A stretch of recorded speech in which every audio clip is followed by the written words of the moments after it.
Coffee ప్రపంచవ్యాప్తంగా ప్రాచుర్యం పొందింది. దాదాపు ప్రతి ఇంట్లో కాఫీ లేకుండా ఒక్కరోజు కూడా గడవదు.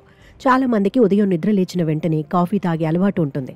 అయితే చక్కెర, పాలు లేకుండా బ్లాక్ కాఫీ తాగాలని పోషకాహార నిపుణులు సిఫార్సు చేస్తున్నారు. కాఫీ తాగే ముందు లేదా ఆ తర్వాత కొన్ని రకాల ఆహారాలు తినకూడదని పోషకాహార నిపుణులు హెచ్చరిస్తున్నారు. ఎందుకంటే కాఫీలోని పదార్థాలు ఆహారాలలోని పోషకాలను గ్రహించకుండా నిరోధిస్తాయి. ఇంకా చాలా ప్రమాదాలున్నాయి.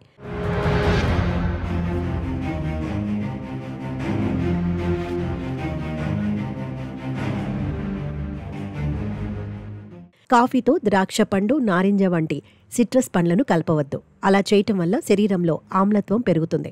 ఇది జీర్ణ సమస్యలను కూడా కలిగిస్తుంది. అలాగే మీరు ఎప్పుడైనా ఎర్ర మాంసం తింటే పొరపాటున కాఫీ తాగకూడదు. దీనివల్ల మాంసం జీర్ణం కావడం ఆలస్యమవుతుంది. ఎర్ర మాంసం ఐరన్ శోషణలో కూడా సమస్యలు వస్తాయి. అయితే బ్లాక్ కాఫీ తాగవచ్చు, కానీ పాలతో కాఫీ తాగకూడదు. పోషకాహార నిపుణులు చెప్పేది ఇదే. ఎందుకంటే పాలతో కాఫీ తాగటం వల్ల పాలలో కాల్షియం శోషణకు ఆటంకం కలుగుతుంది. స్నాక్స్, జంక్ ఫుడ్ లేదా వేయించిన ఆహారాలు తిన్న తర్వాత కాఫీ తాగడం మానుకోవాలి. ఇది రక్త ప్రవాహంలో అసాధారణంగా కొవ్వు పేరుకుపోవడానికి దారితీస్తుంది. ధాన్యాలు తిన్న తర్వాత కాఫీ తాగడం ఎప్పుడూ మంచిది కాదు.